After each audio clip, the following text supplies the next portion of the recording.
You're either with us or you're with the enemy. That's clear. I will continue to make that clear. Wake up! What difference at this point does it make? Just one of those days when you don't want to wake up. Basically, taking over and the government running all of your companies. We are 5 days away from fundamentally transforming the United States of America. Wake up! Wake up! We're scared. We're scared of an Obama presidency. I have to tell you, he is a decent person and a person that you do not have to be scared as President of the United States. I have 2 words for you. Predator drones. You will never see it coming. Just one of those days when you don't want to wake up. But we have to pass the bill so that you can find out what is in it. Either you're with us, either you love freedom and with nations which embrace freedom, or you're with the enemy. Wake up! Wake up! We also ask the school board to make a part of every day some kind of anti-violence, anti-gun message. Every day, every school, at every level. And we need to do this every day of the week and just brainwash people into thinking about guns in a vastly different way. Just one of those days when you don't want to wake up. And when they say, I want my lawyer, you tell them, shut up. Your time Don't is get a expired. lawyer. You're an enemy combatant. Wake up! We haven't had a very collective notion of these are our children. So part of it is we have to break through our kind of private idea that kids belong to their parents or kids belong to their families and recognize that kids belong to whole communities.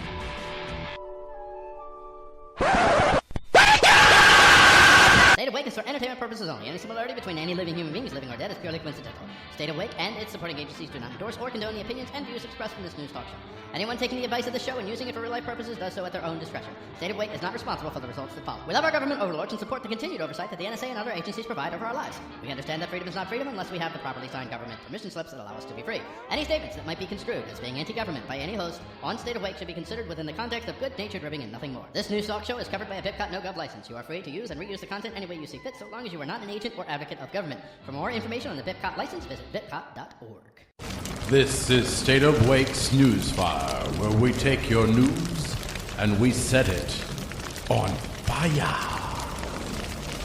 Yes, I do have a problem with it being the central defining aspect of libertarianism. It's fine, no problem to teach the non-aggression principle to children. And anarchists generally have the mindset of children because they cannot possibly deal with ultra-complex issues such as foreign policy, for the most part, how to deal with foreign policy or foreign trade. They have a mindset of a child. You have to keep the non-aggression principle as the centerpiece of libertarianism if you are of a black or white thinking, a unitary mindset, because the non-aggression principle is something that you teach to a child. Okay? And then you start to get into higher order of principles. Non-aggression principle falls apart when faced with almost any conflict outside of a schoolyard, whether it be a conflict over property rights, whether it's a simple conflict of, let's say you are in a battle defending your life and you accidentally shoot an innocent bystander. There's collateral damage involved there, but you were simply defending your own life. And so the non-aggression principle is an attempt to, I think, infantilize libertarian ideas and to keep it simple for the stupids. And that's why I do talk down to these people, because for the most part, most of the anarchists aren't people like Hans Hermann Hoppe or Murray Rothbard, for example.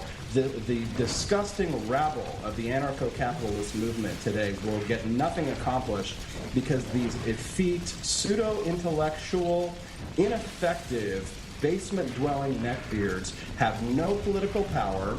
They have zero political power. They have zero social power.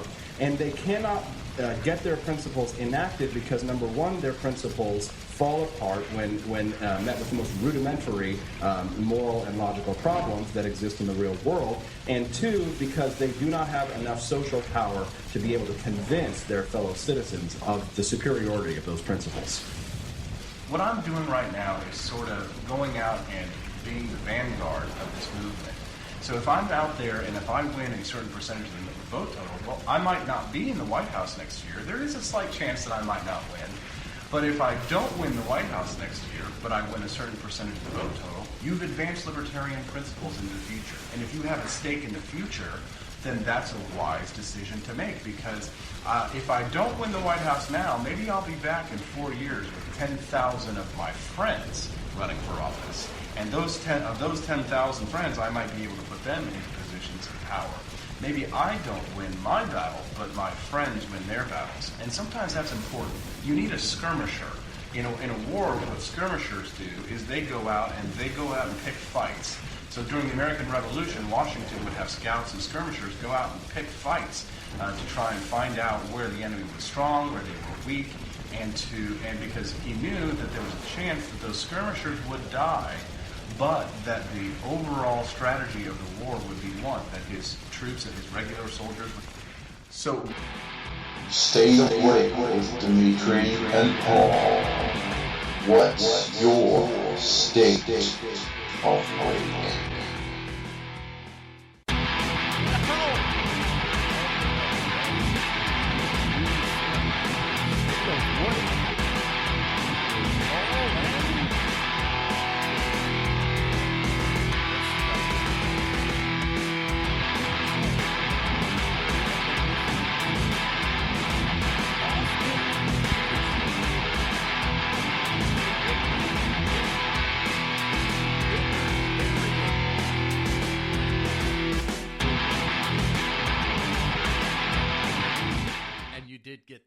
To hear that awesomeness. Dimitri, welcome to the new format of the show. It's nice to be here. I think that it's more than nice to be here for you. I don't know. Oh, by the way, we did send you on a mission last week, and the mission was for you to find a less evil political candidate. So what I want to know is this.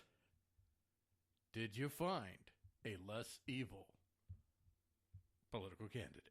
Yes, I'm going to be writing myself in, and I'm going to do it more often and with more vigor than the other candidates.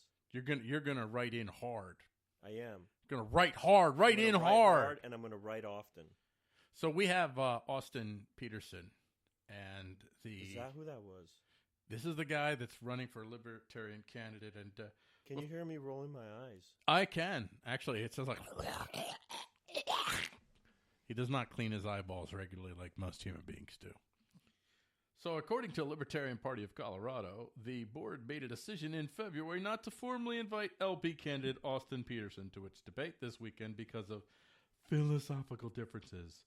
The LPCD posted in a statement on its Facebook page, candidate for the Libertarian Party presidential nomination, Austin Wade Petersen, has openly repudiated the non-aggression principle. Oh, yeah, he has.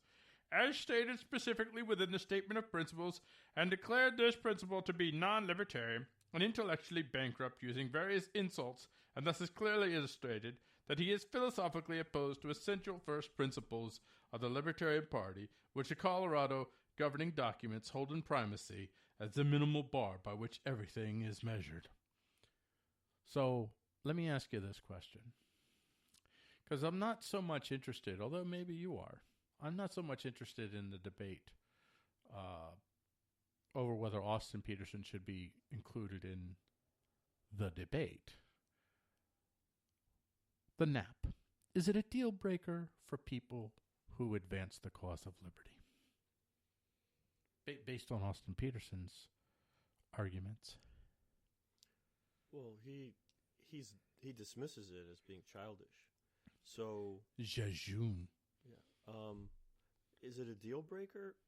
I don't know. I think there are many ways of approaching this. Is it a deal breaker for me? Yes. For me, it's a total deal breaker if you are going to embrace coercion, which is what he's basically doing. If you're going to embrace coercion. I mean, I understand that there's going to be a lot of gray areas. There always is. In everything in life, there's always gray areas. There's always that finite point that the philosophers can come up with to paint a scenario where no matter what you do, you're doomed. But I think generally speaking, people could look at a scenario and say, okay, What is the less Richard move to do in this situation? You should always approach the less Richard move. Well, I think you really nail it with saying that there are always gray areas, and there are always questions about what's the right thing to do and what's the wrong thing to do. When you're in a decision-making position, decisions are tough to make, especially big decisions. But if you're going to start off by dismissing the nap as something childish and infantile, it's something that you only share with babies until the babies grow up, and then you share the more sophisticated. Then for me, that is a deal killer. I'm not sure. I'm not sure even why he's calling himself a libertarian. He's something else. Yeah, opportunist, perhaps. Well, the title of this show is Austin Petersen Smells Like Statism. Oh, well, that's so. Yeah. Well, actually, it's just Austin Smells Like Statism. But anybody who's in this world, when they see it, they're like, "Oh, I know who you're talking about. Oh yeah." But so also, small governance is also from his perspective would also probably be childish and stupid. We need a big, strong government to protect us. Well, small governance is a nice start for Austin. It's a nice beginning position. If we can just start with small government, and then we can mature people. Yes. To go past that whole petty. First, okay, we understand the nap. I talk down to them because they're idiots. Yes. Thank you so much. Yeah, I'll be voting for you. I like that proof. Well, actually, he's doing pretty decent in the Libertarian Party, which comes to the next question, which is one of the reasons why I brought this up. Because you and I have actually had some back and forths about the reality of the situation that we see before us, where we have Trump on the rise, and we have really low-born tactics being deployed against him. Not that he's not deploying low-born tactics himself. And knowing that the enemy is Hillary Clinton, or that's the person who could get in. If it's not Trump or Cruz, Hillary could get in. Is there any situation in which somebody who embraces the non-aggression principle could decide, for the sake of stopping someone, a defensive vote? Have you matured past the stage of baby and moved on with the nap to see sometimes coercion is a good thing? I am so torn because I know my choices are a Marxist and a nationalist. And my thinking is which one will do less harm. But that's the lesser of two evils argument, which everybody always... My question is this. Is it going to be any different in the next 4-year cycle? Are you if you follow what you're saying, are you putting yourself in a position to... You'll be perpetually voting. You'll always find a reason to say, listen, man, this is a defensive vote. If I don't vote for this person now, there could be doom and gloom, and the whole world will fall apart, and liberty will be set back 1,000 years. So I'm going to go ahead and vote to stop Hillary. First off, is Hillary really going to bring the walls of Jericho tumbling down around our ears? I don't know. I would say I don't think so. Obama has come close to doing some serious damage to liberty in the United States. Between him and Bush... I would say that Obama is the fruit of there not being liberty. That liberty is a state of mind that should exist within people. And then when it doesn't exist within people, you get Obama and you get Hillary. Hillary? Whoa! Wow, I like it. I like Hillary. Hillary, I like it. Hillary Clinton. Hillary Clinton. I'm not comparing her to Hitler because, God wants law and all that stuff. Think about who did more to squash liberty. Was it Clinton or was it Bush? Well, it was a tag team.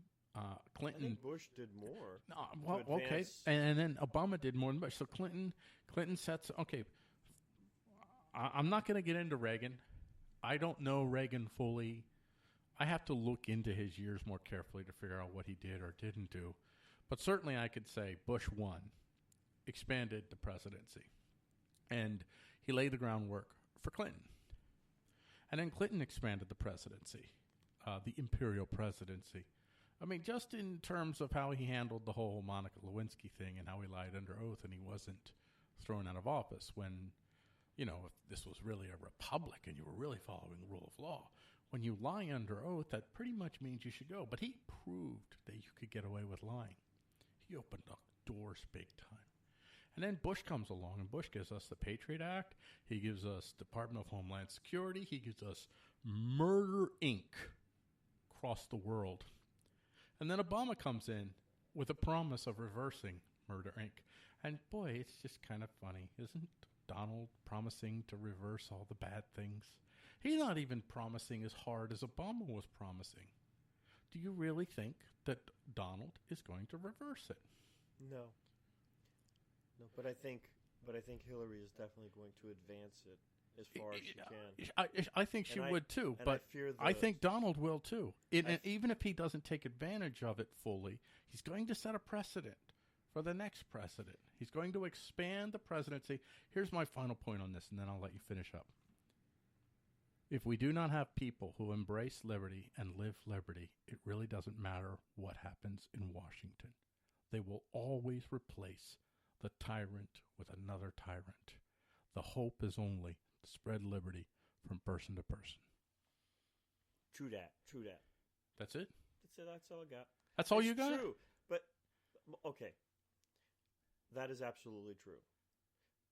But I fear Fear is the mind killer. Yeah, the person who is a Marxist deep down inside, who is going to take control of the presidency, I fear that person more than I do someone from the right.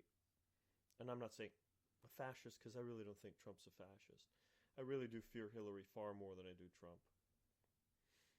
I think the damage that she can do will be infinitely greater than the damage that Trump does. One of my reasons for fearing Trump more than Hillary is Hillary is going to be kind of bold in her moves, and it's going to be pretty transparent, and it's going to galvanize people in a very strong way. I'll say people on the right who, for better or for worse, maybe possibly they're more aligned with me in liberty than the left is. Whereas with Donald Trump, he's going to quietly advance the cause of tyranny in a way that he will be placating the right. And so you won't have this galvanized movement against him on the right. You'll have a galvanized movement against him on the left, and the left is going to be calling for a fix from a bigger, stronger, more powerful government. I see it just the opposite. I see the socialists and the Marxists who have infiltrated the institutions across the country in Western Europe, who are bringing these and implementing these ideas into the system in a subversive way that most citizens don't see what's going on. And I see that the right wing is far more bold and out in the open with the kind of shenanigans they're pulling. I see Trump. I believe I'll be able to see what Trump is doing far more than I would be able to see what Hillary. And that's the music, which is good. Let's dance, baby. So let's go ahead and let's get on to the marketplace where we can feed our greedy capitalistic nature. We'll see you on the other side for Top of the World. Money, money, money. Money. I don't taste no milkshake there, bub. Are you sick and tired of all that liberty? Does the freedom to collect rainwater and use it as you please seem like way too much liberty for you? Have you been burdened with the choice to buy a gun and carry a gun wherever you want? Did your child run a snow removal business in the neighborhood without getting a government license? And that type of freedom sickens you? If you answered yes to any of these questions, then we have a show for you not to listen to. State of Wake at stateofwake.com is not the show for people who are sick of the burden of freedom and liberty. If you actually love freedom and you're ready to face how much freedom you actually have under Daddy Gov, then State of Wake is the show for you. So, if you hate liberty, stay the bleep away from stateofwake.com. For everyone else, come in, the water's warm. Are you sick of government lackeys who say you didn't build that? Are you tired of elitists who think you need a government permission slip for everything? Everything you do is an A to B conversation, and the government should see their way out of it. Create true free markets by adopting the BIPCOT No Government License. The BIPCOT No Gov license allows use or modification of any product, service, or software except by governments or government agents. Go to BIPCOT.org. That's Bravo, India, Papa, Charlie, Oscar, Tango.org.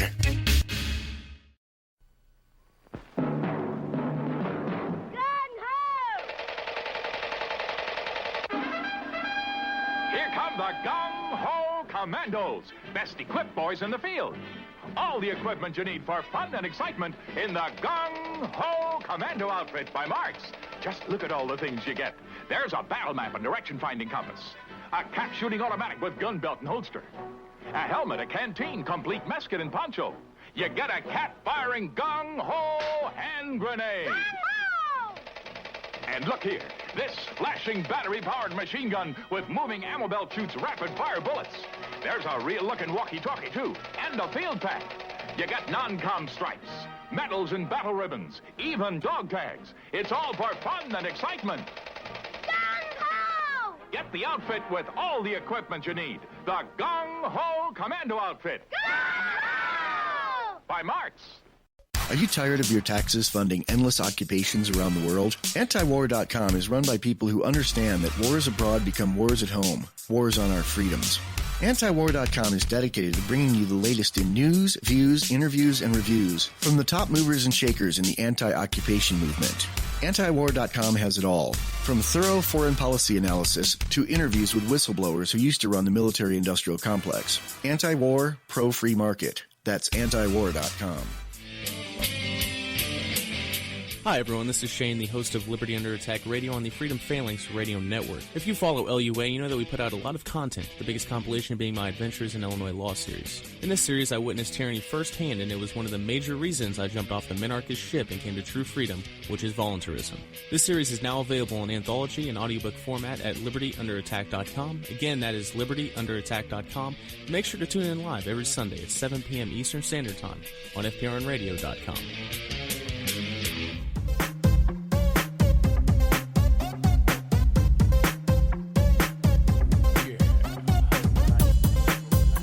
Gung-ho, man. How about them gung-ho? That is some top shelf indoctrination there, folks. That's why we sell gung-ho on this show. Yeah, baby. Stay awake with Dimitri and Paul. What's your state of wake?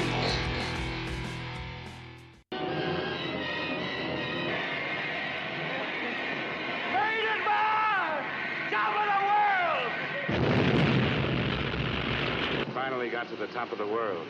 And it blew right up in his face. And this is Top of the World with Paul and Dimitri. Or Dimitri and Paul.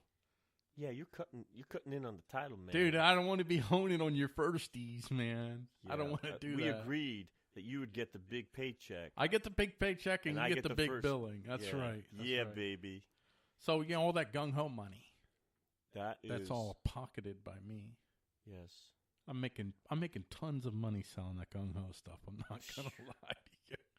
That stuff, cha-ching, baby! Well, the government pays you for every child you've been able to indoctrinate. Military-industrial toy complex. It does. We get kickbacks, baby. Oh, you That's know how it. you make and your money. I like that kickback.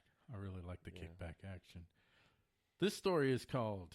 The story that we're focusing on for Top of the World is how the PKK. Did I say PPK? Dude, PP? The PPK. I said PKK. Man, no, you're messing me up, man. How the PKK is entering energy wars. The Syrian Kurdish Democratic Union Party, denounced as a terrorist group by Turkey last month. I laughed because Turkey is way higher on that terrorist scale. Last month inaugurated its first representative official abroad in Moscow. A Kurdish speaker at the ceremony hailed the event as an historic moment for the Kurdish people before lauding his hosts. Russia is a big power and a prominent actor in the Middle East. In fact, it's not only an actor, but also a scriptwriter. And furthermore, Paul Gordon, it's PKK. You call us PPK again, I kill you. The PKK is a gun. No, the SKS is a gun. Yeah, that's a different one. There's many different ones. But are you talking about the thing. Walter? Don't worry about it. Never mind. We'll get back to that. He's the important thing here is that the PKK and the Kurds in general, the PPK. Yeah, the Kurds have opened up an office in Moscow, a liaison office in Moscow. And what does that signify? What does that signify? Dimitri, why don't you share with us what that signifies? I would love to tell you exactly what it signifies. Go ahead. Hit us. When the Greeks and other subjects of the Ottoman Empire were seeking to become independent of the Ottoman Empire, they set up offices in London and Moscow and other European capitals as liaisons to coordinate their efforts.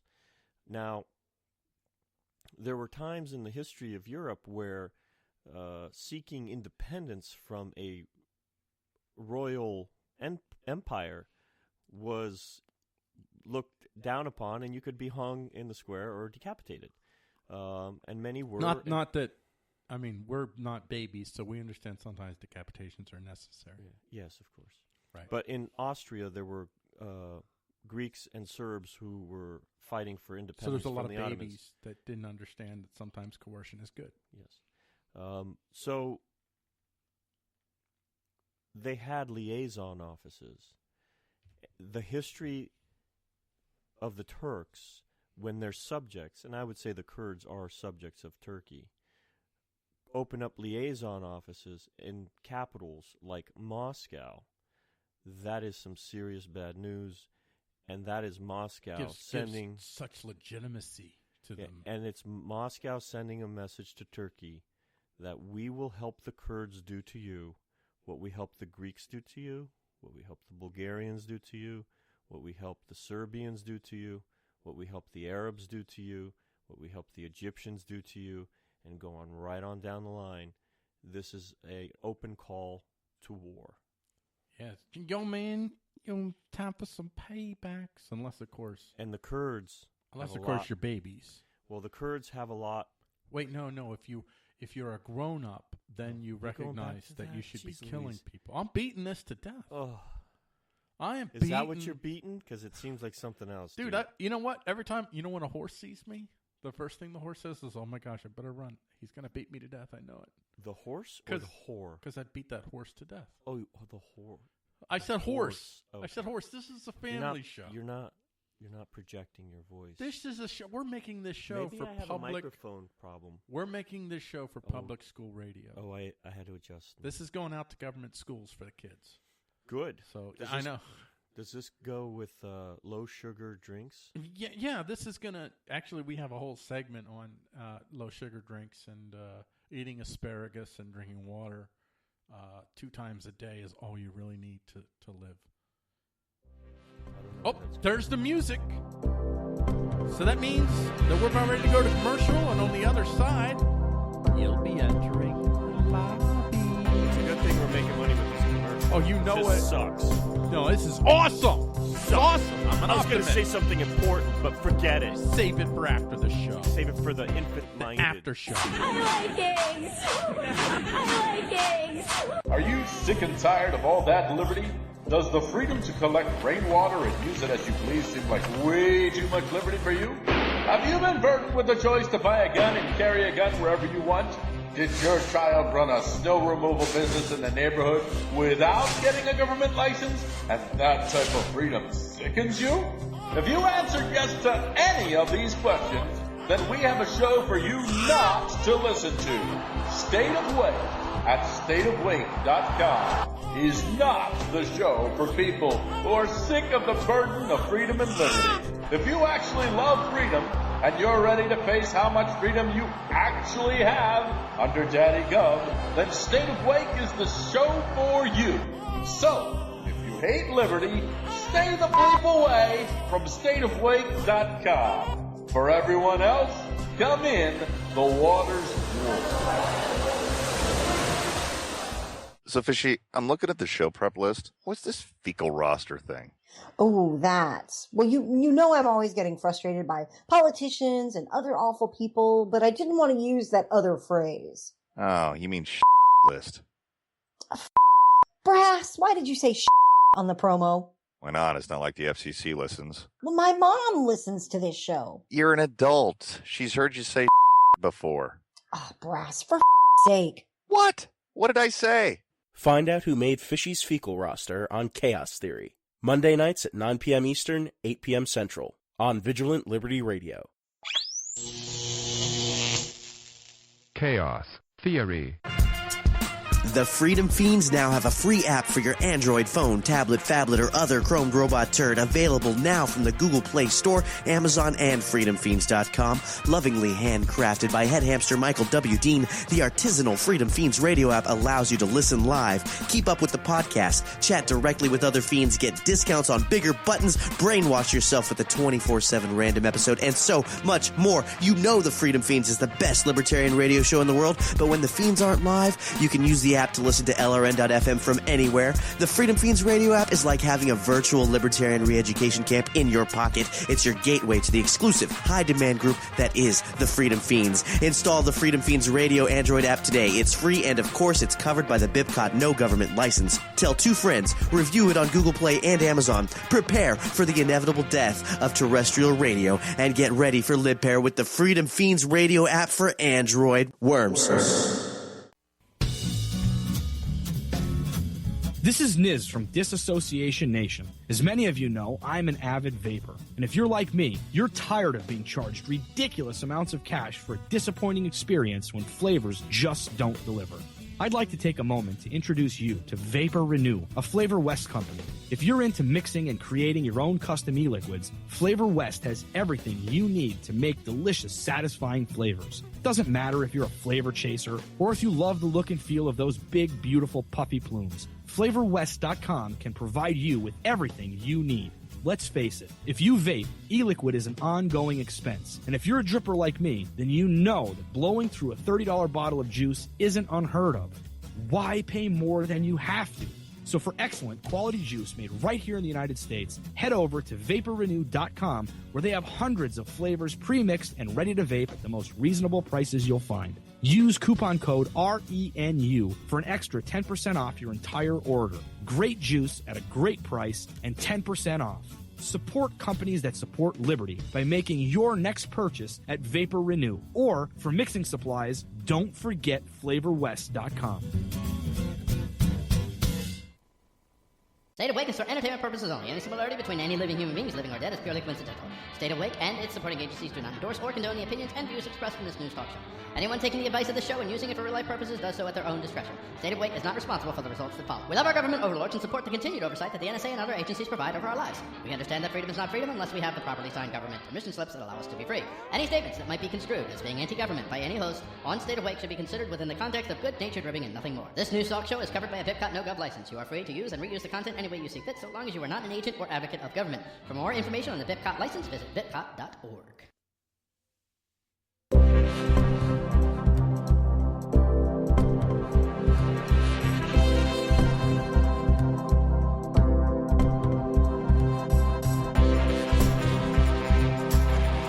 Stay awake with Dimitri and Paul.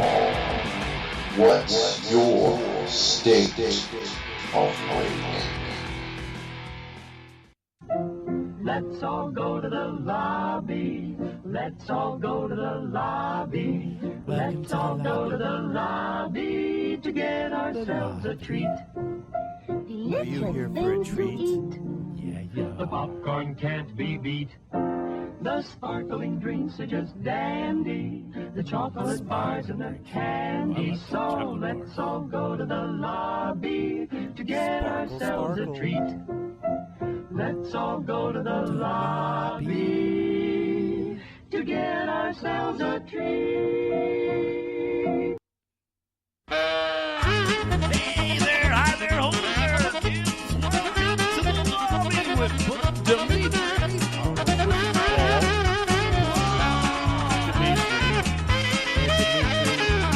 Paul. Hi. This is what we do on the lobby. This is where we'll have, sometimes we'll have a guest. This is where we'll have an interview for the guest. And sometimes we're going to poke fun at the government. No, That's what we're going to do, man. We're going to go ahead and we're going to start you off. We got a few stories here. We got to be hot and heavy and quick. You understand hot and heavy and quick, right? Let's go. So this is from UPI, Franklin, Tennessee. Breaking news. Police in Tennessee look to answer the age-old question of why the chicken crossed the road. More roads! When they wrangled a loose fowl on Tuesday evening, Franklin Police Department tweeted that officers were attempting to capture a chicken that had walked onto a local road in the downtown area around 5:15 p.m. local time. Who got killed? Because, well, actually, yeah. They're like... Who got killed? He's reaching. Why are you resisting arrest? Did they shoot the chicken? No. Officers are trying to wrangle a chicken in the downtown Franklin area. They wrote, "It crossed the road and we're working to determine why." True story. About 15 minutes later, the police department confirmed that the chicken had been safely captured and expressed some disbelief at the situation. Situation secure. Chicken is in custody. And the chicken was later charged with resisting arrest. And that's it. Now, I just want to let you know, in Franklin, Tennessee, apparently people are paralyzed with fear at chickens. So, they wait for the popo, Mr. Go Man. So not only do we need the government to build the roads, we need the government to get our chickens off the roads. So why did the chicken cross the road? He didn't. The popo detained him. Oh, no, he crossed the road. Oh, he crossed the road. He crossed the road to get to freedom and liberty. Get to freedom! He had escaped. Get to my freedoms! He escaped the pen of government. And this next one, this is, this story, I got to get to this story. Because this one actually has an audio assist on it. And this is a guilty man sings for freedoms. So why don't we go ahead and play his song for freedoms? Oh, dude. Do we have to? Yeah. Okay. Yeah, we totally do. Ready? Is this going to hurt? It is going to hurt. Oh, jeez.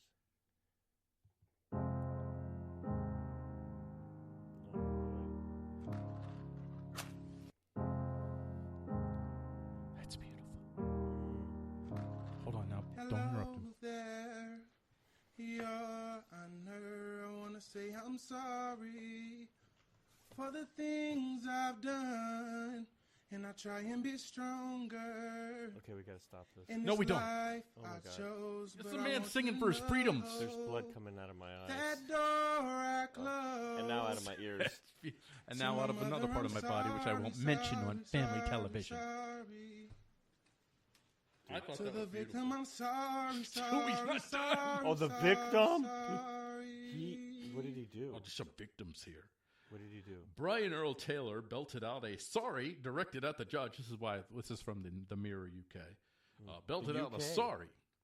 This is from the United Kingdom, okay? The greatest empire the world has ever seen. Oh, yeah. Brian Earl Taylor belted out a sorry directed at the judge, his victim, and his mum. This man gave a judge a heartfelt apology, despite being guilty of unlawful imprisonment and carrying a concealed weapon.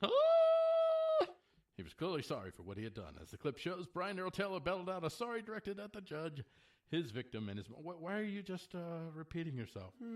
He then started. Okay, I don't care. What's the charge? The efforts were appreciated by the judge. He told him he was obviously. This shows you that judges really can't judge. Seriously, government judges can't judge because she says, obviously, you're a talented man. And that's why I'm putting you away for an additional 5 years. No. Police say they suspected 3 men forced a 23-year-old man into a vehicle at gunpoint and drove him around before robbing him. Wait, at gunpoint? That's what he did. In England, you're not allowed to have guns. No, it's not England, man. He's American. He's American. I mean, this is written by English fops, but it's American.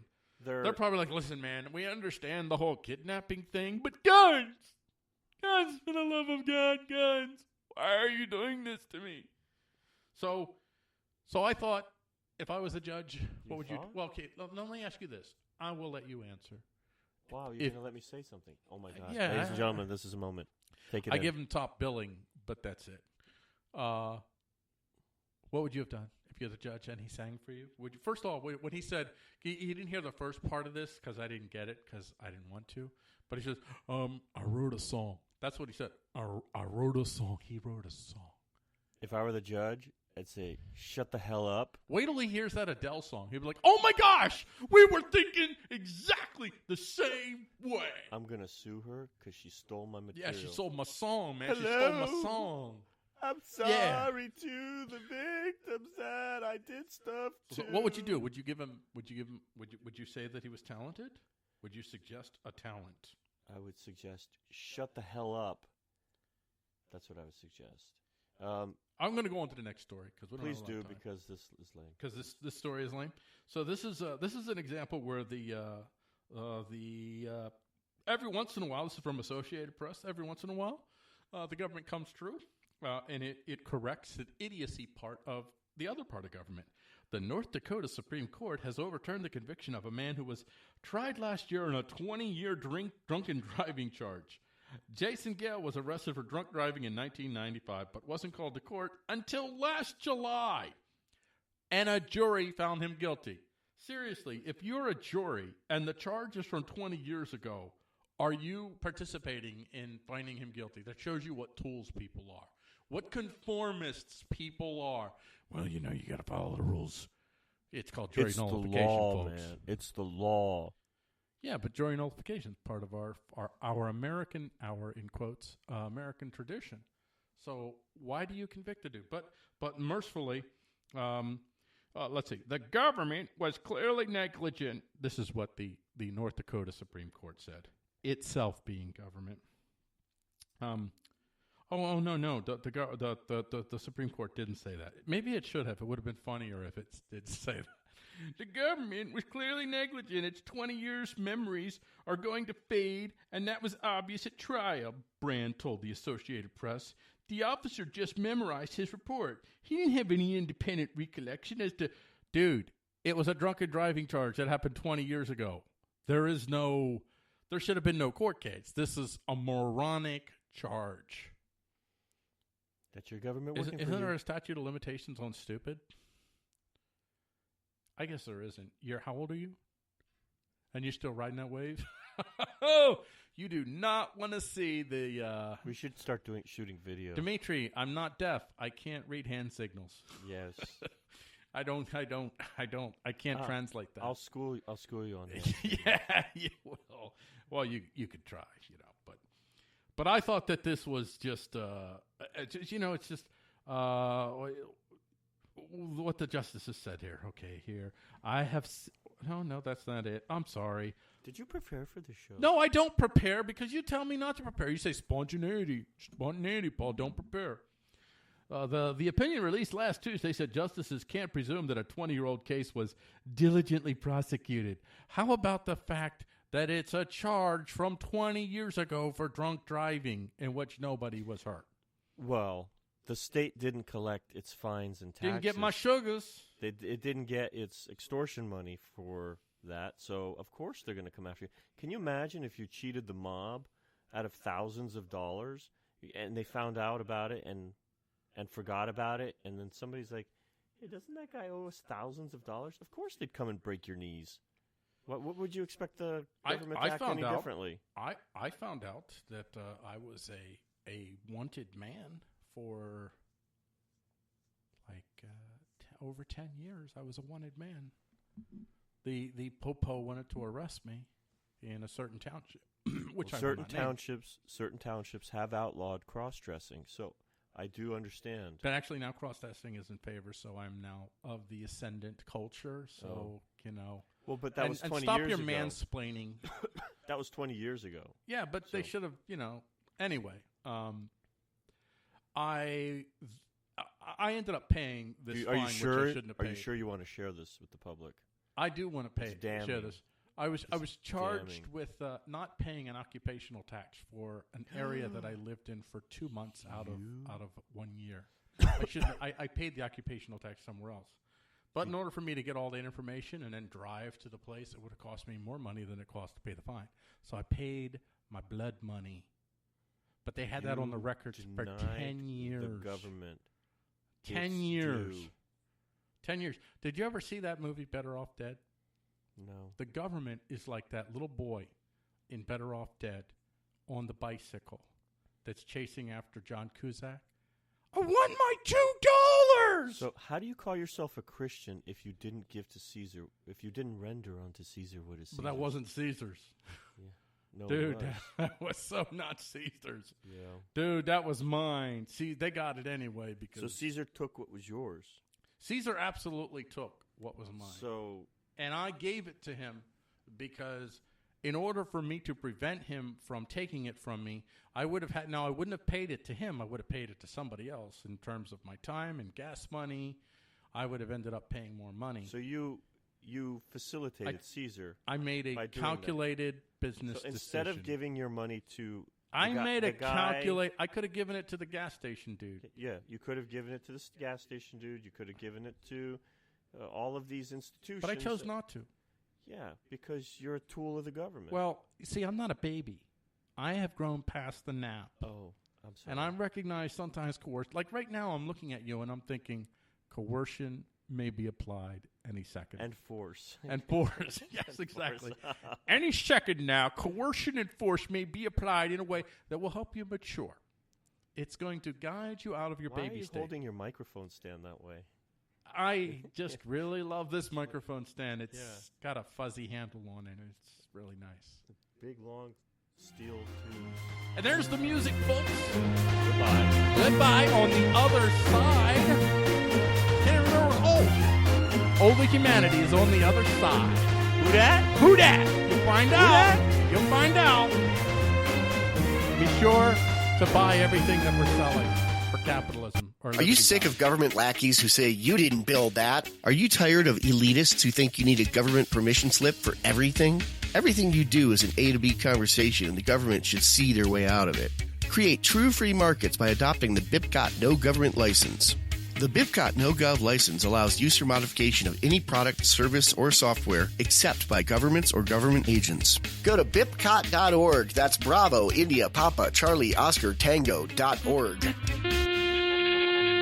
Tired of those old Freedom Fiends buttons? Well, the Freedom Fiends have new button designs. As always, it's only $10 for 10 buttons, and you'll get these nifty designs. By sheep, for sheep, on sheep. State speech is hate speech. 2 designs for Guns and Weed, the road to freedom. 3 designs for Fiend Phone. BIPCOT No Gov. A Freedom Fiends Worms button. And ask me about my worms. Go to freedomfiends.com and click on the link at the top that says Buttons. And now they're bigger buttons. They used to be 1 1/4 inch, and now they're 1 3/4 inch. Dan, they're bigger buttons. What does freedom mean? Tune in to LRN.FM to find out. LRN.FM is the Liberty Radio Network, a collection of live talk radio and podcasts, all coming from a principled pro-liberty perspective. LRN.FM show hosts aren't left, right, or conspiracy kooks. You can tune in 24/7 to LRN.FM via your phone, computer, satellite, and more. Listen free anytime at LRN.FM. That's LRN.FM. This is Niz from Disassociation Nation. As many of you know, I'm an avid vapor. And if you're like me, you're tired of being charged ridiculous amounts of cash for a disappointing experience when flavors just don't deliver. I'd like to take a moment to introduce you to Vapor Renew, a Flavor West company. If you're into mixing and creating your own custom e-liquids, Flavor West has everything you need to make delicious, satisfying flavors. Doesn't matter if you're a flavor chaser or if you love the look and feel of those big, beautiful, puffy plumes. FlavorWest.com can provide you with everything you need. Let's face it, if you vape, e-liquid is an ongoing expense. And if you're a dripper like me, then you know that blowing through a $30 bottle of juice isn't unheard of. Why pay more than you have to? So for excellent quality juice made right here in the United States, head over to VaporRenew.com, where they have hundreds of flavors pre-mixed and ready to vape at the most reasonable prices you'll find. Use coupon code RENU for an extra 10% off your entire order. Great juice at a great price and 10% off. Support companies that support liberty by making your next purchase at Vapor Renew. Or for mixing supplies, don't forget FlavorWest.com.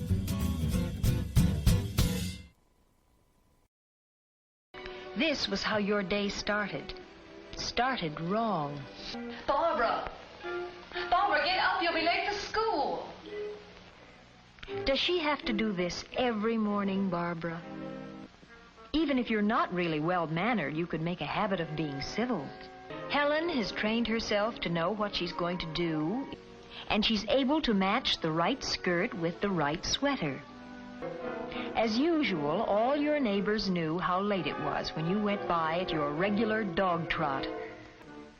Helen has a habit plan, and it includes a healthy breakfast and a pleasant word with her parents. And you're almost always late, and you're guilty about it.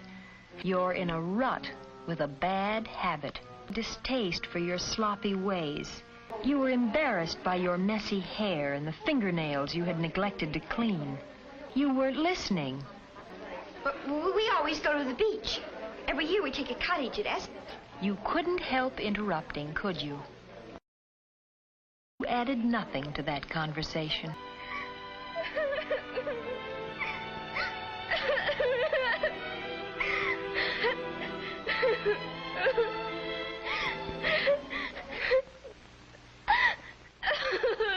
It's a little late for tears, isn't it, Barbara? Even though you didn't know it was going to happen today, you've still had your whole life to prepare for it. And now it's a little late, isn't it?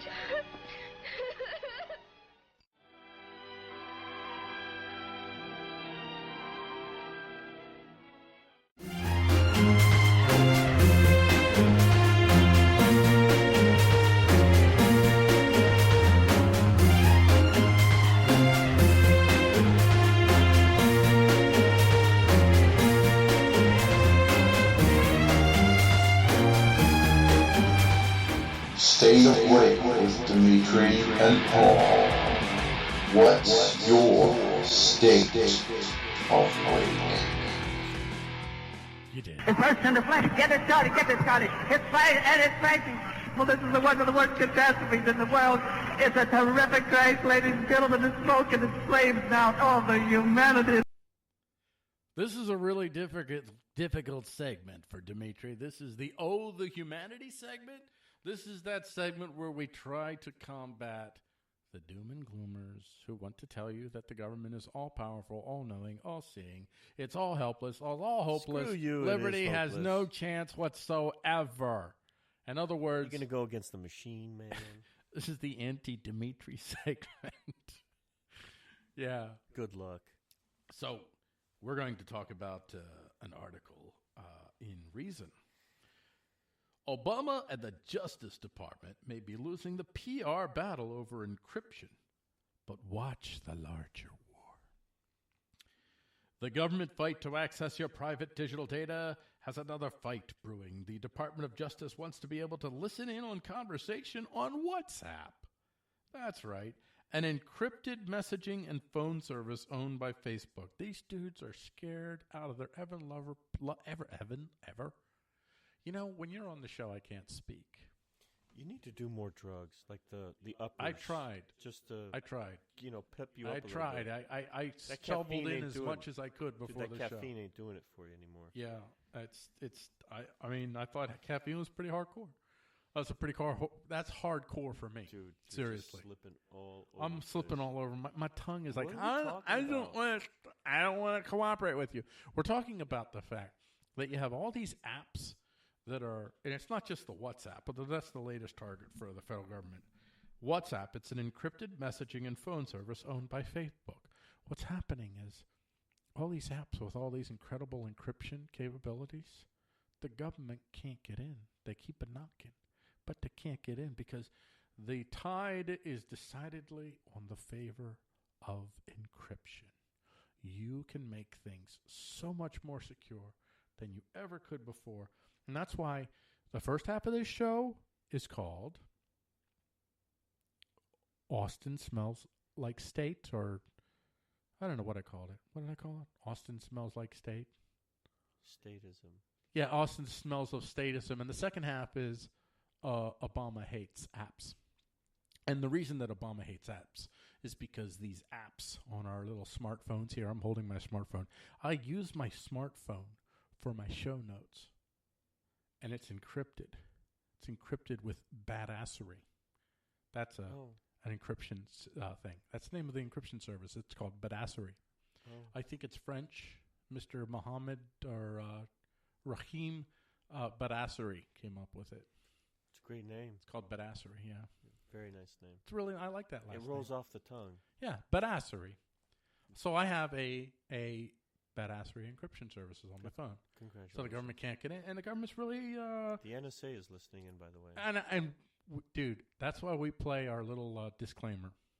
Oh, is that why we do it? Yeah, so they know that we're just kidding. This is all just parody.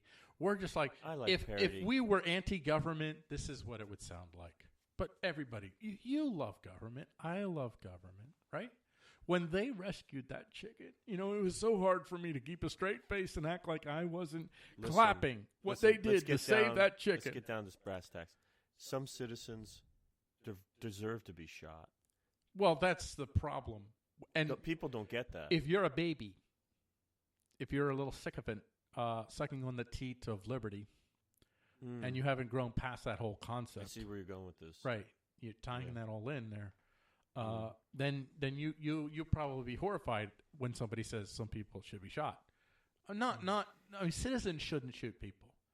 But the government, it's like... When the government does it, it's okay. You can send out the National Guard to...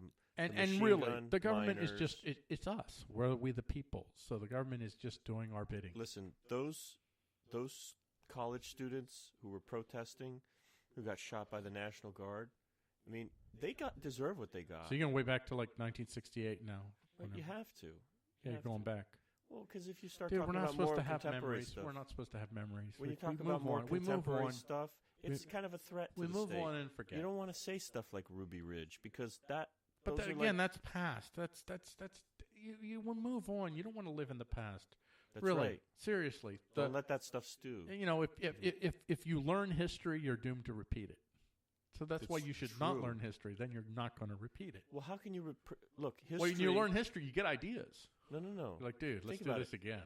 If you don't know history, you don't know that you're repeating stuff. But listen, we're near the end of this first half segment. Oh, we are. Yeah. And we haven't even talked about squat yet. Well, we have. What we've talked about is the fact that we have all of these apps, like the WhatsApp. Oh, that's what we're talking about. Sorry, I forgot. That is confounding the federal government. They don't now. Their answer is that they're going to go after these companies. Now, they can go after these companies that have done this that are pretty big. They're easy, fat targets, but you're getting all kinds of tiny little apps emerging. And that's the end of the first half of the State of Wake show. This is the show part of the show.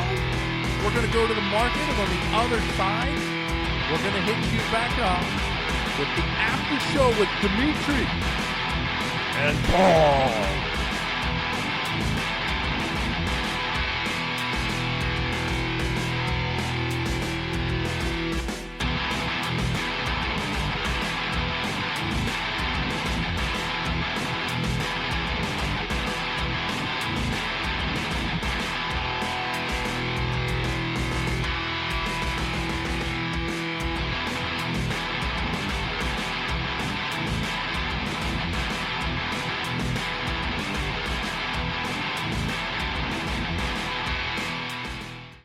You're either with us or you're with the enemy. That's clear. I will continue to make that clear.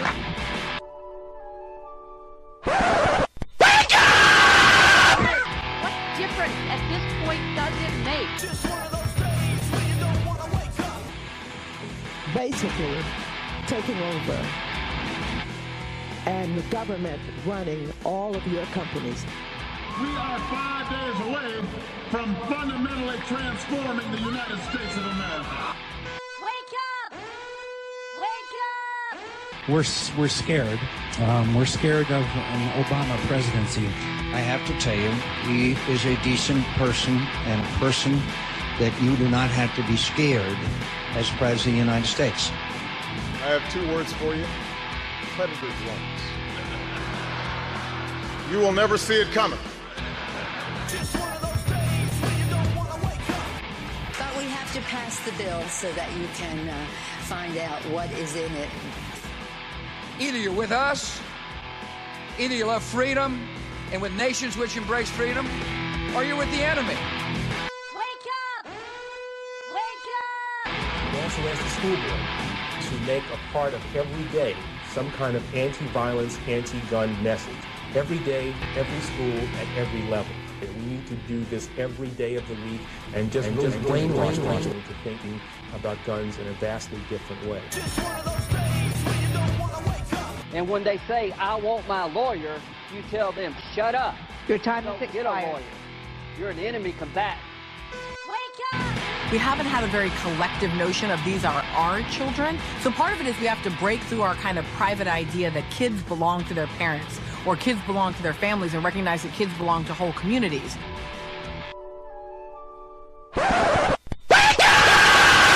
Stayed awake is for entertainment purposes only. Any similarity between any living human beings, living or dead, is purely coincidental. Stayed awake and its supporting agencies do not endorse or condone the opinions and views expressed in this news talk show. Anyone taking the advice of the show and using it for real-life purposes does so at their own discretion. Stayed awake is not responsible for the results that follow. We love our government overlords and support the continued oversight that the NSA and other agencies provide over our lives. We understand that freedom is not freedom unless we have the properly signed government permission slips that allow us to be free. Any statements that might be construed as being anti-government by any host on Stayed Awake should be considered within the context of good-natured ribbing and nothing more. This news talk show is covered by a BitCot no-gov license. You are free to use and reuse the content any way you see fit, so long as you are not an agent or advocate of government. For more information on the BitCot license, visit bitcot.org. You are listening to the After Show, the After Show, the After Show. This is the After Show. You're listening to the After Show. After Show.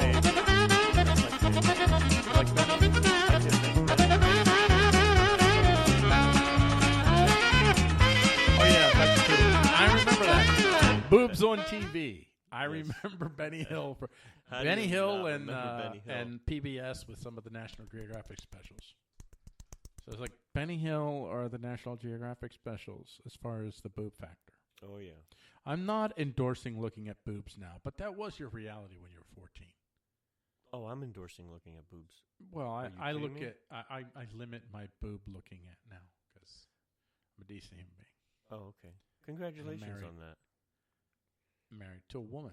Oh, that's nice. I know Dimitri found that surprising. Oh, to a woman, that's nice. That is fantastic. That's a big change for you. Congratulations. By the way, the Benny Hill theme music, that is the only contribution that Dimitri has made to this show. Pretty much so. That's yeah. it.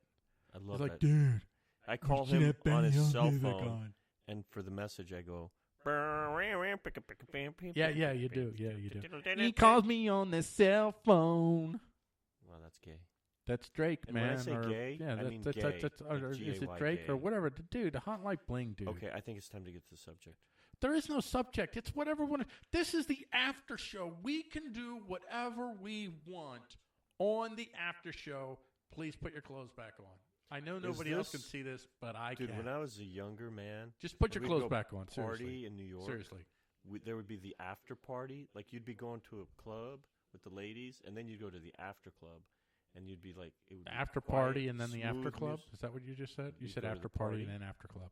You'd go to the club. Do you know language? Do you language much? Not very much. I didn't think so. So then, it was a completely different environment. It was like cool music, like mellow jazz and like international funky stuff, and we should have. You know what? We should have like music, like little music blips that we can play during the after show. Yeah, and you'd meet these hot Russian chicks, not the babushkas that they showed you on TV, but like real Russian chicks who were like, "Holy shit!" Did you just say the S word on the after show? I did. And the after show, I don't condone such language myself because I'm decent. Because he's a good and decent person. I'm a good and decent, and I'm married. I've never, ever pretended to be a good and decent person. I am a lousy. There was that one time. There was that one time in church. I remember there was that one time in church where you were like, "Dude, I'm good and decent." No, yeah, you are. No, I am a louse who's trying really hard not to be. Are you a struggling louse? A louse in struggling? A struggling louse? I would be murdering people regularly. Without law? If, like, law went away, would you be like, I know what I'm going to do today. Oh, no. You know what I'm going to do today. Okay, let's talk about something serious. What do you got to do? What do you want to talk about? What do I got to do? What do you got to do? What do you got to do, man? What do you got to do? I think it's time to talk about the Middle East again. What do you want to talk about the Middle East about? Pipelines, baby. Pipelines, baby. Pipelines, why don't you lay some pipe on us? That can't be taken wrong. I can't. I'm just laying pipe over here, ladies. I'm just laying pipe. Yeah. Let's talk about natural gas pipelines from Iran to Syria through Kurdistan. And let's talk about how the Kurds have been bombing Turkish pipelines. Yeah. And it doesn't make the Western news at all, does it? No, it doesn't. It doesn't. There's not a lot that makes the Western news. As a matter of fact, most of what we get when we have covered Turkey has not been from the Western media. We're not going to Fox News to get our world news, let's just say. They should rename themselves Neocon News. It has a nice rhyme to it. Neocon News. I think just, state news right. America. We got state news left and we got state news right. Yeah, that's their state news true. right. But there is a war of independence raging. It's a civil war. In northern Syria, northern Iraq, and southeastern Turkey.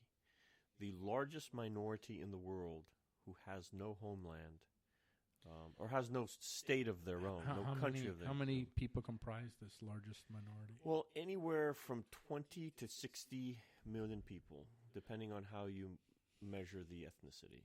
I thought the largest minority was white America, even though it's kind of achieving minority status. Well, white America is not really an ethnicity. It's kind of achieving minority status, though. It's like it's the subservient race. So I don't know where you're going with this, but I'm just trying to say, because you were saying that's I think that you can make a case. Ladies and gentlemen, when I start talking about serious stuff, he starts to get scared. So I get fearful. And he's going to be smart, and everybody's going to say, Dimitri, you don't need Paul. You can do a show all by yourself. All I would need is a little better production. I think a little better production. I'd hire a better producer than the one we're using right now. Yeah. Yeah. Ow. Yeah.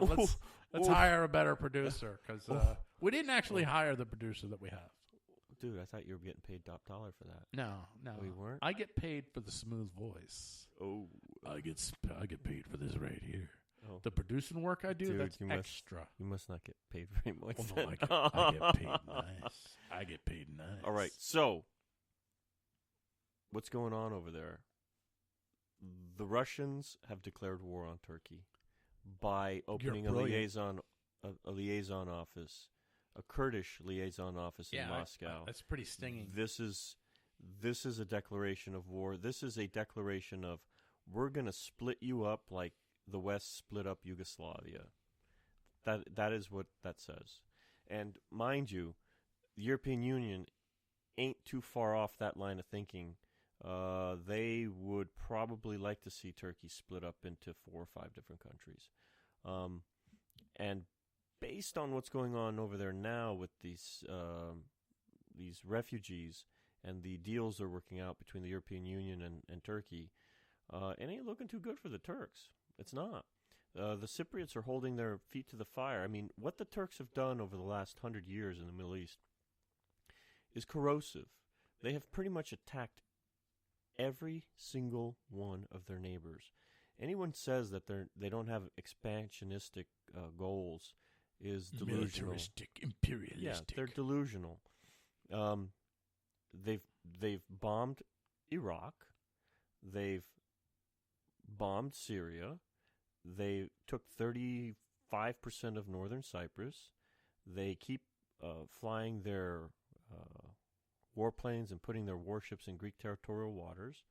They're messing with the border at Bulgaria. The Armenians detest them because of an ongoing issue from 100 years ago where the Turks have closed the border with Armenia to this day and will not trade with them. The Russians detest them. there's not a whole lot. There aren't a whole lot of countries in that part of the world, including Iran, who want to deal with them. Their ideas of what the world should look like is pretty messed up, and their neighbors get it. So when the Russians allow the Kurds to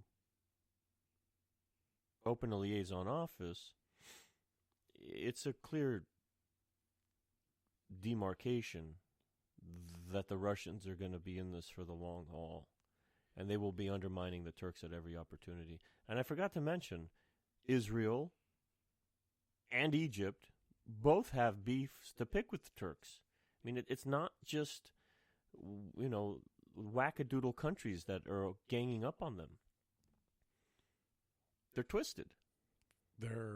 Is there anyone left in the Middle East besides Saudi Arabia? I was going to say Saudi Arabia. And maybe some of the smaller Gulf countries. What, like maybe Yemen that Saudi Arabia is fighting right now? Didn't the Saudis just bomb a marketplace and killed 40 civilians? Oh, it's okay. They're not white people. Yeah, they're primitive. They're subhumans. They're non-whites bombing non-whites. It's okay. Oh, okay. It's different. Oh, I'm glad you said that because I was concerned for a minute there. Well, yeah, but see, this is when you get a deeper understanding and you move past the simplicity of the nap. When you look at the nap from a very simplistic perspective, yes. But when you move past, when you take in the racial element where you have one dominant race, such as the white race, there's no justification for the white race taking any aggressive action. Have you been reading Margaret Sanger again? I think so. You think so? I think so. Okay. I think I've been reading Margaret Sanger or Austin Petersen. I can't remember which. Okay. It's all a blur, man. It's all a blur. Yeah. So, yes, the answer is there are countries in the Middle East that do like the Turks. Saudis. Okay, I'm waiting. You got Saudis. You nailed that Saudis, Arabians. Yeah. And the Saudi Arabians. Yes, they're different. They're different. That's three right there, yes. man. That's like three. North Dakota, South Dakota. And the Riyadhians? Yes, the Riyadhians. Yes. Yeah. And these people are our allies. I'm going to put that in quotes. Yeah. Our allies. Yes. It's lovely. Because I'm not sure that the Obama administration necessarily represents me. But the Russians aren't doing any of this out of the kindness of their heart. Are you kidding? I thought that, Russia's not America, so they must be. Okay. Well, they're doing it because they've essentially taken control of the pipelines going through the Middle East. To move oil from Iran to Syria, you have to go through Kurdistan.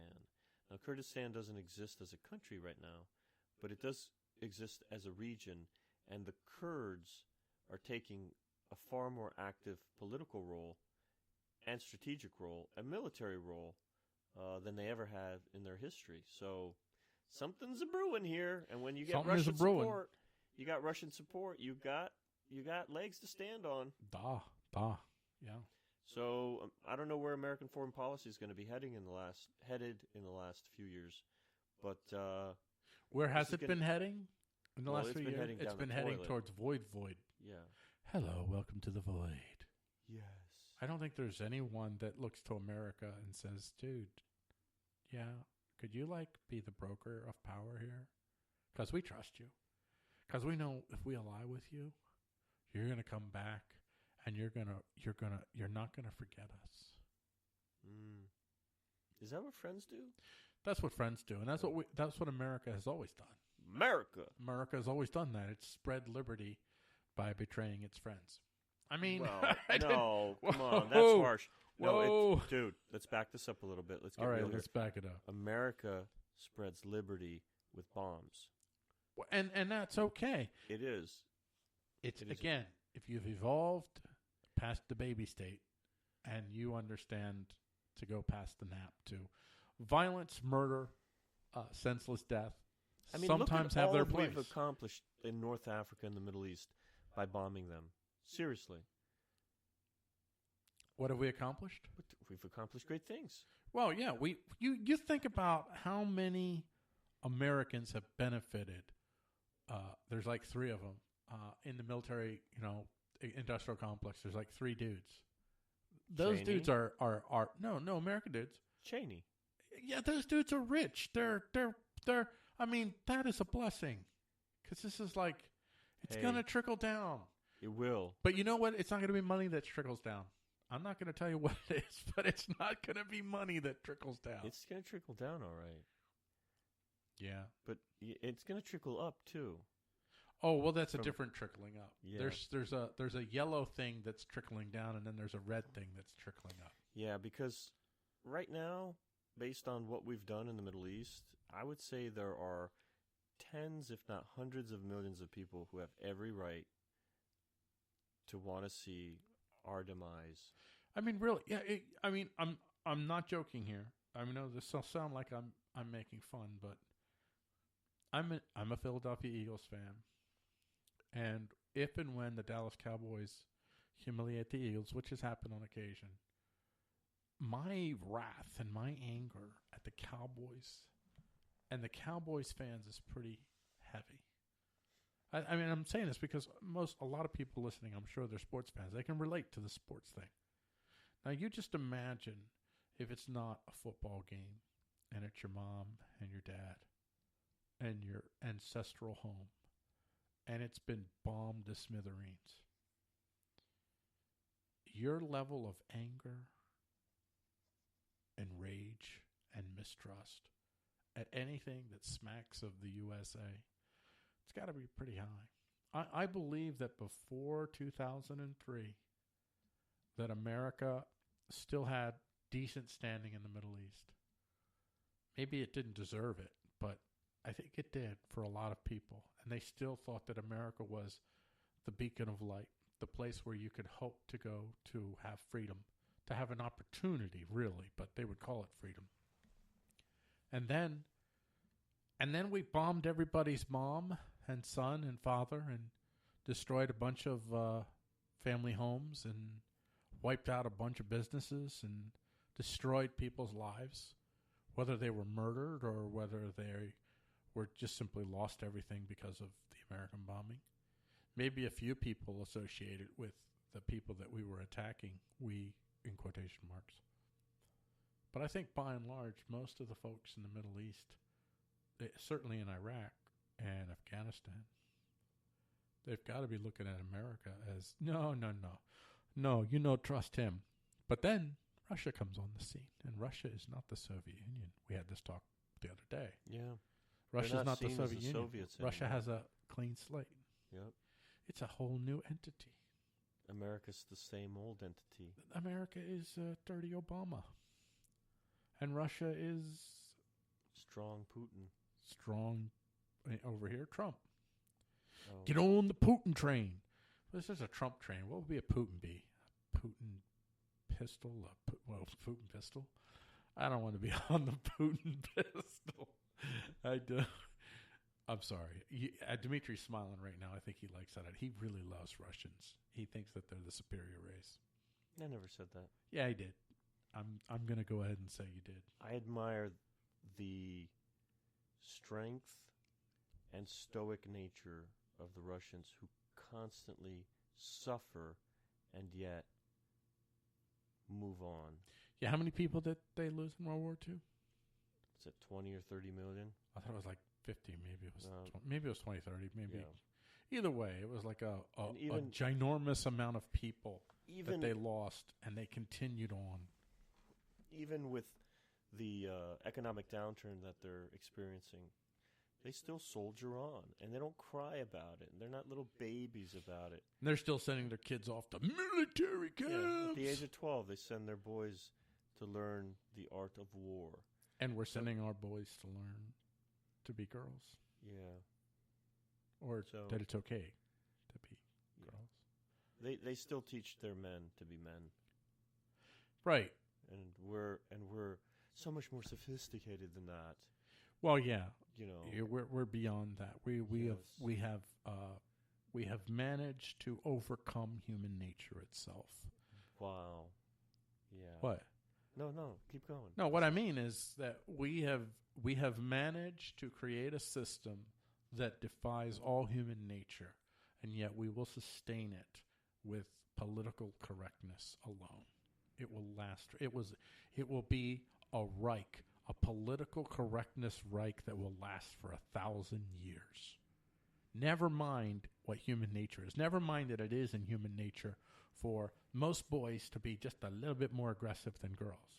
Not that all girls, there are aggressive girls. There are more, I'll say masculine girls. And I don't, whether you're gay, straight, I don't care. But there are girls that have some what we would call male-like tendencies, whatever you want to call it. And there are boys that have some more female-like tendencies. There's more sensitive boys and there's more insensitive girls at times. But by and large, human nature will out. Overwhelming majority of boys will be boys. Overwhelming majority of girls will be girls. But we want to redesign the world so that when you go into a toy store, you can't tell where the boys' toys and the girls' toys are anymore because, it's all just one big jumble. And I'm telling you, they're going to do it with sheer will alone. People aren't going to get upset. They're not going to clamor for a return when you could walk into a toy store and say, Mommy, I want to buy the girls' toys. I could be exaggerating. I think actually, just a little bit. I think actually what will happen is they will revert back to this. And it's going to be bloody when people finally get ticked off at having to deny their very... And again, when I'm talking about human nature, it is part of human nature. Homosexuality is an essential part of human nature because some human beings have that, proclivity. But when you want to create a culture where everyone's potentially gay, and you want to create a culture where every girl is potentially a boy and every boy is potentially a girl, that's where you're denying human nature. You're going against reality. And that is the kind of social engineering. I don't know how we got to this, but this is the after show, so it doesn't matter. And that's the kind of social engineering that they tried in the Soviet states in the Iron Curtain, behind the Iron Curtain. Yeah, and it works for a generation or two, and then the backlash is what you see in Russia today. Right. Yeah, go be a sissy in Russia. You get your teeth knocked out. And Russia, you man up. How religious is Russia now? Almost as a backlash to the secular atheistic Soviet Union. Yeah, go tell a Russian that Christianity's stupid. Oh, yeah. Go ahead. They'll give you a very un-Christian response. But they'll think it's Christian. They won't. Knock your block off. They're not stupid. Not all. I mean, there's plenty of stupid Russians, just like plenty of stupid everybody else. Well, in America, if you say Christianity is stupid, your instinct cool. is to say you're you're cool or I respect your opinion. Yeah, which I respect your opinion is fine, but no, I don't. But in Russia, well, I tolerate your opinion. How about that? I tolerate your opinion unless you're sitting in my living room spewing your poop all over my living room rug. Yeah, see, then you got to go. A couple of years ago, I'd say, yeah, I tolerate your opinion. I am of the opinion now to tell you to go F off. I'm done with it. Frankfurt off. Yeah. Frankfurt is a place that he likes to send people. If you think that the way I am, the way I live, the things I believe in are stupid, get out of my life. Get the hell out of my way. And again, for me, there's a difference between, okay, you don't like Christianity. You're an atheist. You think that it's stupid being a Christian. I'm okay with that. Where I'm not okay with is, okay, you told me your opinion, and I said, well, that's great. I disagree with you. And every time I see you, all you want to do is talk about how horrible Christianity is. It will be just as annoying. It's not even that. You're an atheist thumper. Yeah, it's gone one step further. Look, I have no problem with atheists. I have no problem with the gay community. I have no problem with all of these subcultures, if you want to call them that. We're all part of a subculture, by the way. But when you want to make your ideology part of the mainstream, when you want to indoctrinate my children in school, then it's a declaration of war, and I have no tolerance for you. I don't want my children being taught that this lifestyle is okay and that lifestyle is not okay. No, those lessons are to be learned from their parents, me, not from some indoctrinating Okay, I'll let you finish. statist. Go ahead. I would say that I give my daughter my opinions, and I always make sure that I let her know this is my opinion. But I also let her know that ultimately she has to make her own decisions. Well, of course.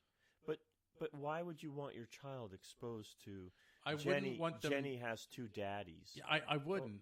I wouldn't want her to be exposed to an environment that isn't teaching her. Like if they were teaching her within the context of there are these different lifestyles. Some people have this view. Some people have this view. It's up to you to decide. I'd be okay with that, but they're not teaching that. What they're teaching is this is a lifestyle, which is perfectly fine, perfectly acceptable, and if you don't accept this particular lifestyle, whether it's homosexuality, whether it's atheism, whether it's pro-abortion, whether it's whatever, all the things that progressives need you to believe in order for progressivism to flourish. The idea is that if you disagree, there's something wrong with you. And I disagree with you fundamentally. Those are not subjects that should be taught or brought to the attention of children. Let me be clear. I don't think there should be a state school, so I'm not talking about within the context of a state school, because there should be no state school. I don't believe the state should be teaching my kid anything. But private schools that you send to of your choosing, I think you can teach that. I disagree. I think those are conversations that parents should have with their children in private. And when those subjects come up in a natural and organic way, with conversations that they have with their peers and things that they see in society, then you, the parent, address those. But by bringing those subjects up in the first place, you're legitimizing it. And, I know because of the school systems being what they are, and you understand this, we both have kids. We understand this. Right. We have to have conversations with our kids way before we wanted to have those conversations, because we want to get there first. Yeah, my kids aren't even in the teens yet, and I remember as a kid learning about some of these subjects when I was like 16 or 17, and now my kids are learning about it when they're 7, 8, and 10. That's bull crap. That's budinky. It's not something that's come up organically in conversation with other 7, 8, and 10-year-olds. It's something that's been introduced to them by people with an agenda. And just by bringing the subject up in that context, that subject is legitimized in the mind of a child. Right. And that's why I am strongly against these subjects being taught in schools. They should be taught by their parents. Oh, but what if the parents never talk to them about it? Well, that's their prerogative. It's not the job of the state to indoctrinate my kids. Have you not listened to the opening of our show? Yes, I have. Have you heard Melissa Harris Perry, whatever freak her name is? Yes, I did. We have to get past the notion that children belong to their parents. Oh, right. I'm sorry. They belong to the village, the collective. Yes. Your child belongs to the collective. Welcome to the Borg resistance. Yeah, see, I think that should be a parent's choice. I don't think that you can say that if I want to send my kid to a school that's going to teach something, within the framework of how I'm okay with sending my child to a school that's going to teach her a bunch of different ways of viewing the world, including teaching her about, homosexuality or whatever else I may or may not disagree with. I'm okay with sending her to a private school that I trust, that I know is going to teach her in a way that it's allowing her to come to a decision, not creating a place where. But I'm also okay with you saying, you know what? I don't want to send my kid to a school like that. You would send your kid to a different kind of school that wouldn't teach things like that. Can I get a witness? Amen. But you don't have that choice when, realistically, okay, I'm going to begin homeschooling my child. And it's going to cost me greatly. I happen to be in a situation where I can do it. But I can't do it easily. It's going to be very difficult. But while I'm homeschooling my child, I'm going to still be paying for my child to go to public school, even though she's not. Nice. Isn't that nice? Yeah, you can opt out, but you still have to pay it. You don't have to use our services, but you're still going to pay. And that is a part of that maturing process. It is. When you recognize that the nap is for babies. Are you guys getting the hint here that I'm beating this thing into the ground and with great joy, with great love and joy? Oh, that horse is dead. Actually, I'm beating a corpse. I'm beating a dead horse. He's beating a meat. Wow. He's beating his meat. I don't know. I invited him on the show and he promised to behave. Obviously, I was wrong. Well, it's getting him off in some way, so he's definitely beating something. Wow. So, why don't we just wrap this up? What do you think? Oh, no, absolutely Because we just turned... I'm just getting started. The caffeine is kicking in. Oh, you got more stuff? Oh, wow. What do you got? I'm waking up. Are you serious? No, Because we all. can... I'm about to take a nap. I think we've hit the wall here. And futurely, I know it's not a real word, but I use it all the time, and I'm sticking with it. I'm going to keep doing it until eventually Webster's puts it in the frickin' dictionary. Futurely. That's a Paulism. Our after show will be unpredictable. It might be 15 minutes. It might be a half hour. It's not going to be more than another hour, but it's going to be unpredictable as to how long it goes and what we talk about. And you may hear a commercial break during the after show sometimes. You may not. Who knows? The after show is like the free-for-all. We have a nice scheduled, formatted show for the first half and then the second half, even if it's not technically time-wise the second half. I wanted to touch upon a subject go that's ahead. completely different than what we're talking about now. Go ahead. And how we kind of moved from one subject to the other. There was an obscure little article that I read this week about Argentina sinking a Chinese fishing vessel in Argentinian waters. Wow, I didn't even hear about this. You are going to see a lot more of this. This is going to be a very interesting development internationally.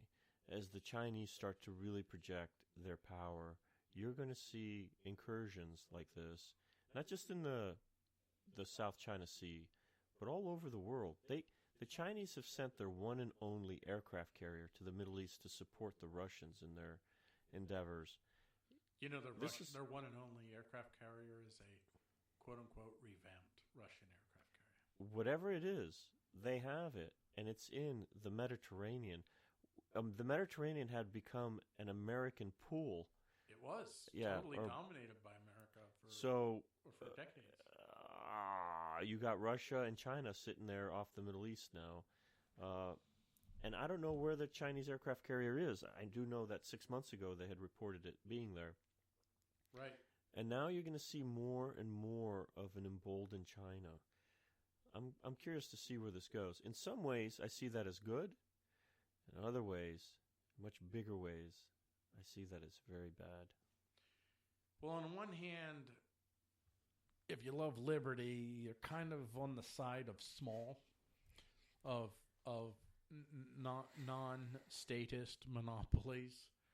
So the idea of the United States not being the world power is good, but you're not rooting for China to take that place. Because it's even worse. Right, and China even will more of a be an statist even institution. worse master.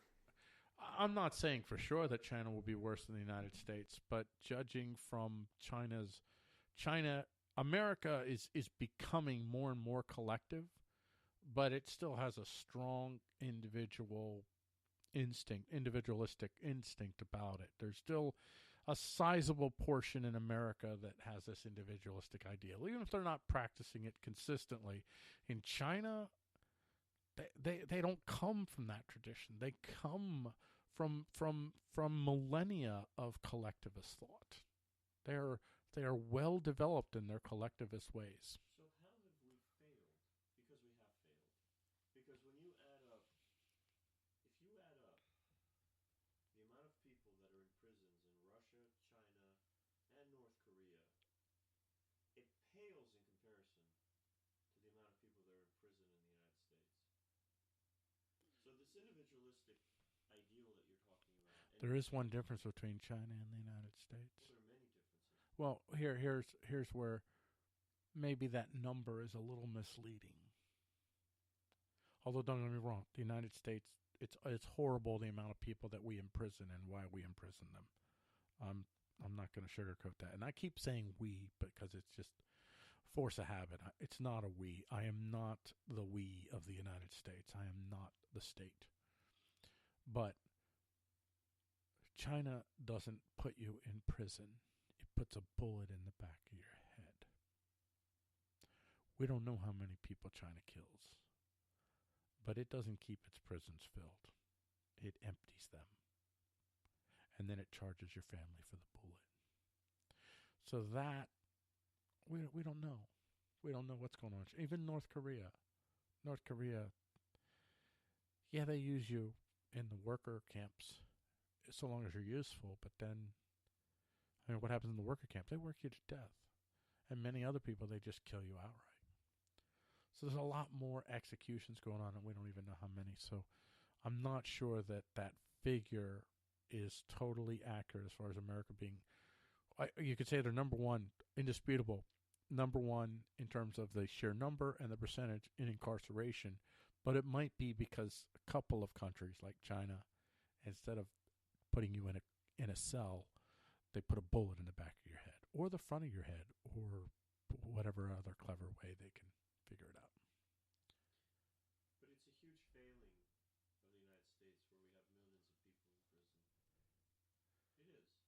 For a liberty-minded country. Well, that liberty-minded country is, and I always have to put the caveat that it's always been inconsistent, and often when they say liberty, they only mean for a certain group of people, and it's still that way. But the liberty-minded people, the truly even inconsistent liberty-minded people, are a lot less. That, I mean, even in the conservative movement, people are starting to see all these rock-solid conservatives that suddenly they're on the Trump train. They are on the Trump train. And why? Because they just want to win. So what you're finding out is people don't have the principles that you thought they did. The whole time they were adapting principles that they thought would enable them to win. And when they didn't, they... Yeah, and I think your microphone is out right now. See, yeah, your microphone is out. Why don't you try to jiggle the wire there, sir? Yeah. You got the light? You got the red light? But I don't see you here. Hold on 1 second. All right. You tell me a solid red light right now? Solid red light. So I think that I'm finding something rather strange with this. All right, go ahead. Try it again. Hello? Nope. Hold on, folks. We are doing a sound check in the middle of the show because that's what we do. All right, try it now. Hello. Okay, there you go.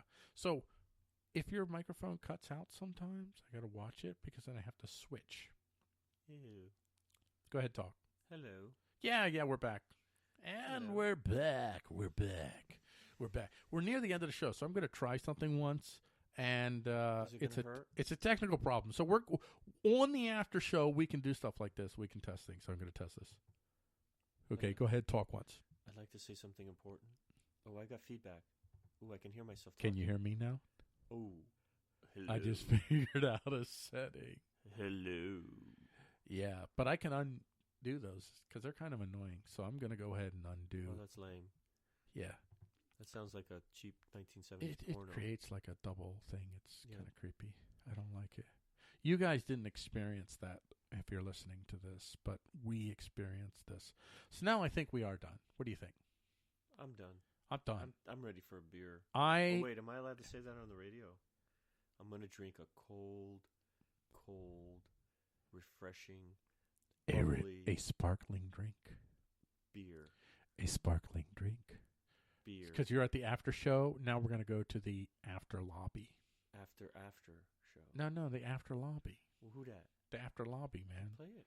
The after lobby is where we're just going to Is that where totally rip where on the government. Lobbyists go? After they're done, after Washington. Oh my gosh! I wish I had a blood. sound bite for that, like a corn husking sound bite. when you do those kinds of things. The corn, you hear the sound of somebody husking corn. You get what I'm saying, don't you? Do it. What? The after thing. What after thing? I think you were going to do an after show thing. I already did the after show thing. Oh, we did that. This already? is the after show. We are in the after show. Dude, I'm just getting started. I know. Yeah. And now the party's over. So I want to thank everybody for joining us on this fantastic, wonderful show. And next week, we don't know what we have planned next week. The news will let us know what it is that we have to talk about. I have something amazing. Don't have any guests, we will eventually have some we'll have interviews. I'm not quite ready to do the interviews yet because I got some technical issues to work out. And he's gesturing to me. Go ahead. I have something amaze me. Yeah, you do. Go ahead. Put your clothes back on. You'll see. Seriously. Oh, you'll see. You'll see. You'll see. Hey, Dimitri, what do we have on the show next week? You'll see. You'll see. What is Trump going to do to America? You'll see. And that is so true. Oh, That's why, by the way, I'm supporting William Collier. He's running for president. He's the national candidate. And he's the only.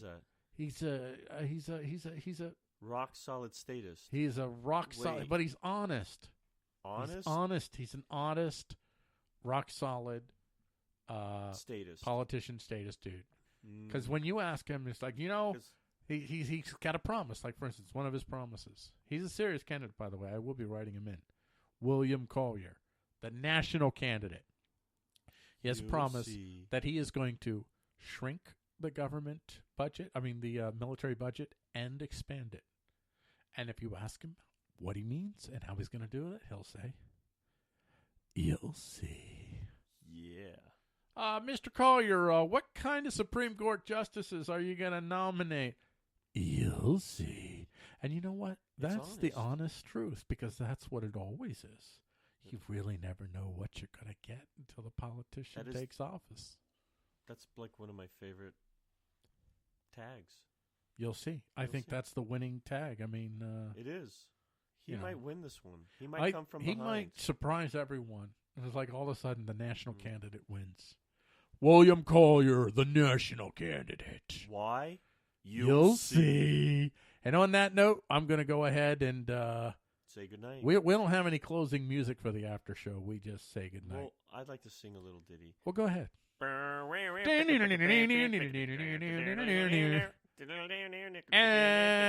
we're going to go ahead and we'll see you next week, Thursday at 10 p.m. This is Paul with Dimitri. See you next week on Stay Awake, where we'll ask the same question we ask every week. What's your state of wake? Good night. Good night.